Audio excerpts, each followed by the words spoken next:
Assalamualaikum warahmatullahi wabarakatuh. Kembali lagi kita dalam kajian usul fikih. Yang kali ini kita akan membahas tentang dalil syariat yang keempat, yaitu qiyas.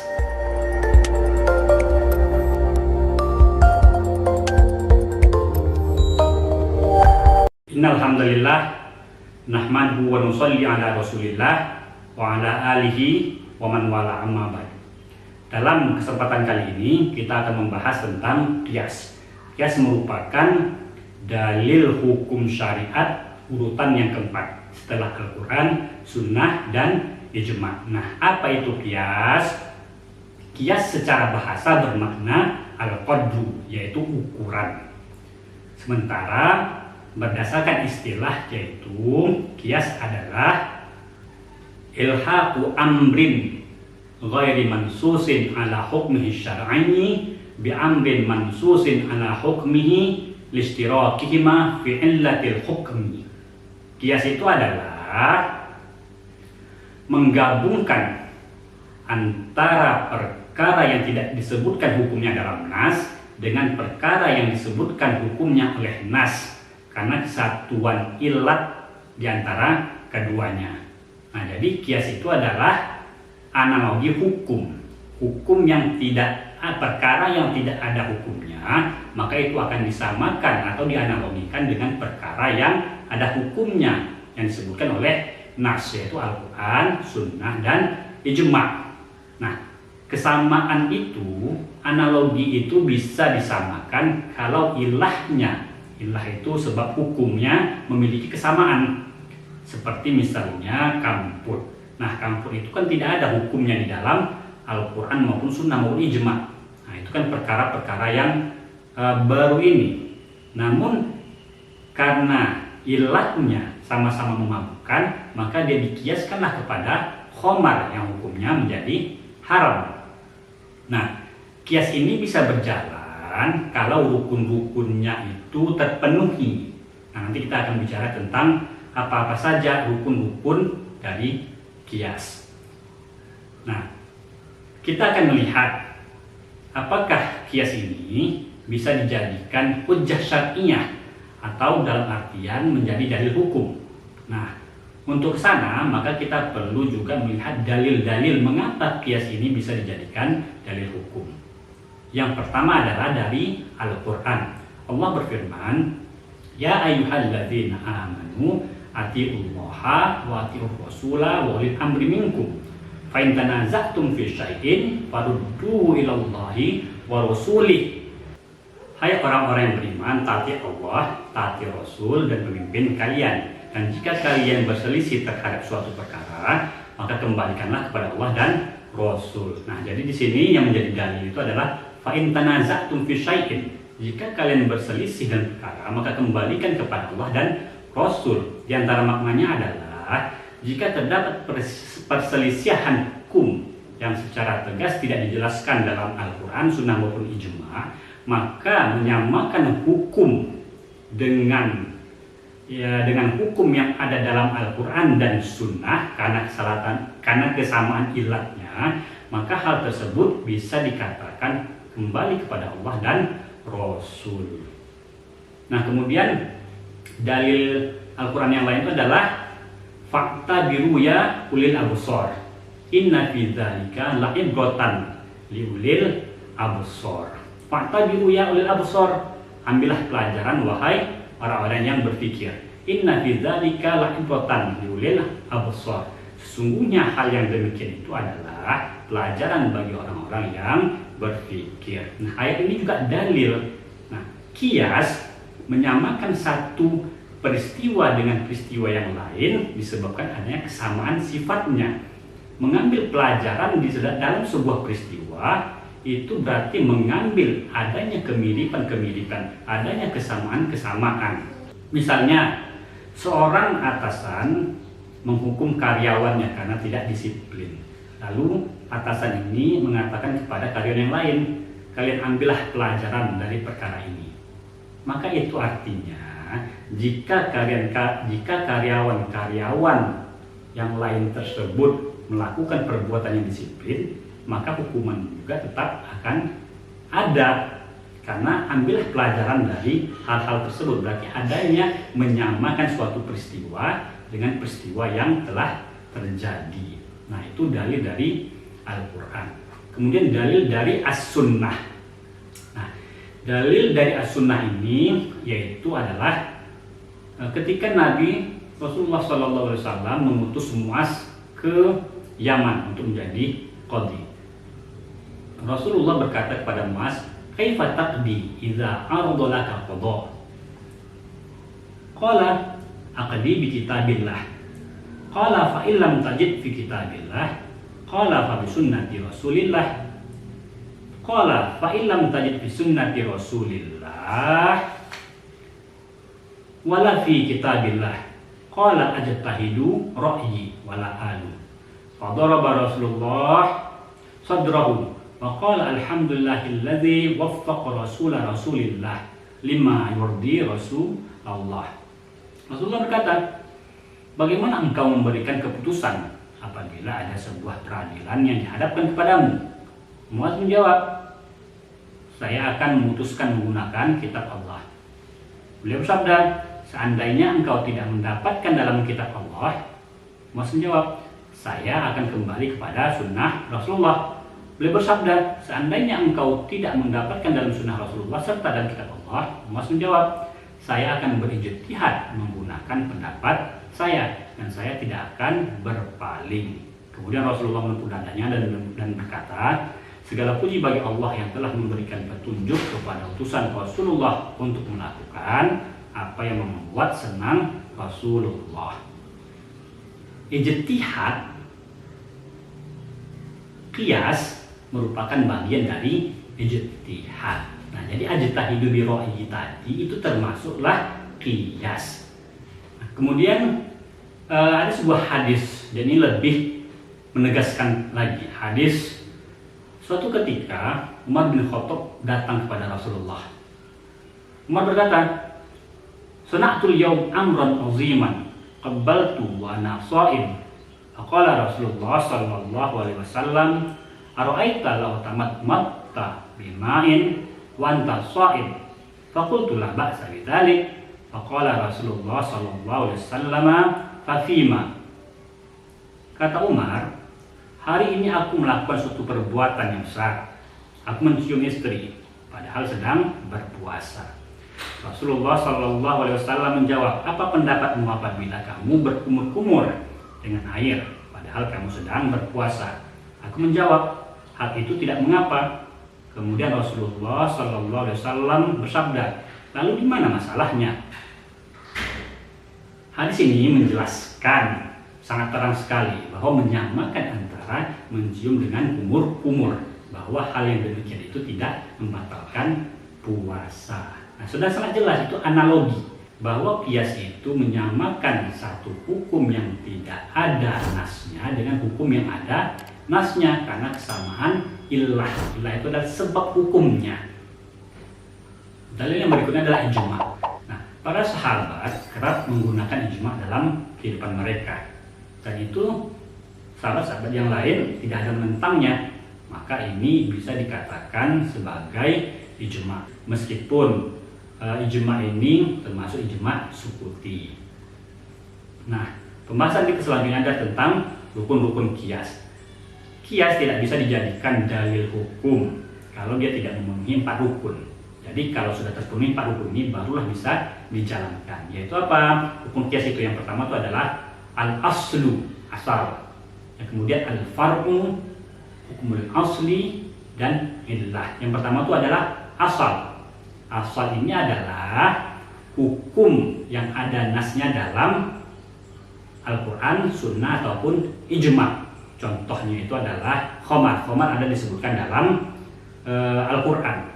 Kemudian farad. Farad ini adalah hukum yang tidak ada disebutkan dalam Al-Quran. Contohnya adalah kamput. Kemudian hukum asal. Hukum asal yaitu hukum dari asal tadi. Khomar tadi itu adalah haram. Kemudian ilatnya adalah sederhananya sebab hukum. Sebab hukum keharaman khamar adalah memabukkan. Dan ternyata sifat-sifat memabukkan tadi terdapat dalam kamput. maka hukum kamput disamakanlah dengan hukum khamar. Untuk memudahkan, kita akan melihat bagan dari qiyas, mana yang itu asal, mana yang itu fara', mana itu hukum asal maupun illah. Sebagai contoh, kita samakan khamar menjadi qiyas bagi kamput. Nah, kita lihat bagan. Nah, dalam bagan ini kita melihat pertama itu asal itu adalah khamar. Kemudian adapun fara', hukum yang belum ada nasnya itu adalah kamput. Kemudian hukum asal haram. Keharamannya kenapa? Karena memabukkan. Itu ilat dari haramnya khamar. Dan ternyata yang memabukkan tadi terdapat juga dalam kamput. Maka hasilnya sama-sama haram antara khamar dan kamput. Qiyas tidak akan bisa berlangsung, tidak akan bisa terjalani kalau rukun-rukun tadi tidak, atau satu saja yang kurang, maka qiyas tidak bisa diterapkan. Nah, dari 4 rukun-rukun tadi, asal, fara', hukum asal, dan illah punya syarat-syarat. Nah, bagaimana syarat dari asal, bagaimana syarat dari fara', bagaimana syarat hukum asal, dan bagaimana syarat illah. Yang pertama itu adalah syarat dari asal. Syaratnya itu ada 1. Asal tidak boleh menjadi fara' bagi asal yang lain. Jadi asal itu memang sudah ada keterangan hukumnya dalam Al-Quran. Dia tidak fara', tidak cabang dari asal yang lain. Nah, itu dia syaratnya. Kemudian fara', syarat dari fara'. Syarat dari fara', al-fara' tidak mendahului asal dalam penetapan hukumnya. Nah, ini kan tidak mungkin lah, masa fara' lebih dahulu dari asal. Yang kemudian fara' tidak ada nasnya dalam Al-Quran, Sunnah maupun ijma'. Sebab kalau fara' ada nasnya, maka dia bukan fara' namanya. Nah, itu bukan fara' namanya. Fara' ini adalah yang tidak ada nasnya dalam Al-Quran dan Sunnah maupun ijma'. Karena itulah qiyas diperlukan. Kemudian syarat yang ketiga dari al-fara' adalah fara' memiliki kesamaan ilat dengan asal. Jadi kalau mereka memiliki kesamaan ilat baru bisa diterapkan. Tapi kalau tidak memiliki kesamaan ilat, ya tidak bisa. Tidak bisa kita katakan misalnya kita samakan antara khamar dengan air putih misalnya. Ya tidak bisa, karena air putih tidak memabukkan sementara khamar memabukkan. Kemudian syarat dari hukum asal. Pertama itu adalah hukum asal itu bersifat syar'i. Ini sudah jelas karena pembahasan kita adalah hukum syariat, bukan akli. Ini adalah qiyas syar'i, bukan qiyas di luar pembahasan syariat, tidak. Kemudian hukum asal itu sabit, tidak mansukh. Sabit itu tetap, dia tidak mansukh. Jadi penetapan hukum asalnya itu, dalil-dalilnya itu tidak mansukh, tidak dihapuskan. Karena kalau sudah dihapuskan maka berarti dia tidak berlaku lagi. Kemudian syarat dari hukum asal. Hukum asal itu dia tidak makdul atau tidak lari dari hukum-hukum qiyas. Lari di sini artinya sesuatu yang tidak diketahui maknanya kecuali memang Allah semata. Misalnya seperti ukuran nisab zakat, haul, kemudian masalah-masalah sanksi, misalnya berapa kali cambukan, kemudian masalah-masalah ta'abudiyah. Maka hal-hal tersebut tidak bisa kita kiaskan dia. Hal-hal yang ghairu ma'qul makna, sesuatu yang di luar rasional kita untuk mengkiaskannya. Syarat dari hukum asal berikutnya, hukum asal tidak dikhususkan. Artinya hukum asal ini untuk semua. Misalnya kekhususan yang diterima oleh Khuzaimah bahwa dia boleh bersaksi secara individu, padahal kan untuk bersaksi ini harus 2 orang minimal. maka ini tidak bisa diterapkan hal-hal seperti ini karena dia adalah bersifat khusus. Kemudian ilahnya adalah sebab hukum. Nah, secara mudahnya kita katakan sebab hukum lah. Syarat-syarat ilah itu adalah yang pertama, ilah itu harus zohir. Zohir itu dapat diamati dengan panca indera. Misal kayak memabukkan tadi memang jelas dia, jadi sebab hukumnya tadi jelas. Kemudian syarat ilat berikutnya adalah mundhabit. Mundhabit ini adalah bahwa ilatnya itu tetap tidak berubah dari satu kondisi pada kondisi yang lain. Seperti zat memabukkan tadi, jangan pula misalnya kalau di Indonesia dia tidak menjadi memabukkan, kalau misalnya di Jepang dia memabukkan, nah itu tidak bisa. Jadi sifatnya itu tidak berubah. Nah jika dia berubah-berubah, ini akan susah untuk diterapkan kias karena hukumnya menjadi tidak sama nanti. Kemudian syarat berikutnya adalah ilah bersifat munasib. Munasib ini adalah bahwa ilah tersebut ada kaitannya dengan maqasidus syariah. Maqasidus syariah itu apa? Daf'ul mafasid wa jalbul masalih, menolak kerusakan dan mengambil kemaslahatan. Jadi ilahnya memang ilah-ilah yang ada kaitannya dengan maqasid syariah. Lalu syarat yang berikutnya adalah ilah tidak terbatas pada asal semata. Jadi ilah tadi tak boleh hanya ada pada asal. Sebab kalau dia hanya ada pada asal, maka tidak bisalah diterapkan kepada al-fara'. Jadi ilah itu harus ada pada asal dan juga ada pada fara'. Maka dengan syarat-syarat yang terpenuhi ini, maka asal, fara', hukum asal dan ilah dapatlah berlakunya kias. Jadi kias itu berlaku kalau rukun-rukunnya itu lengkap, dan setiap rukunnya itu lengkap pula syarat-syaratnya, maka baru bisa terjadi yang namanya kias analogi hukum. Dari hukum yang tidak ada, dari perkara yang tidak ada hukumnya, dikiaskanlah kepada perkara yang ada hukumnya disebabkan karena kesamaan ilah. Dan ini kias ini sangat penting sekali karena kalau kita tidak terima kias, maka banyak persoalan-persoalan yang sulit kita jawab. Seperti yang tadi, seperti apa hukumnya kamar itu tidak ada dalam nas Al-Quran, sunnah maupun ijma'.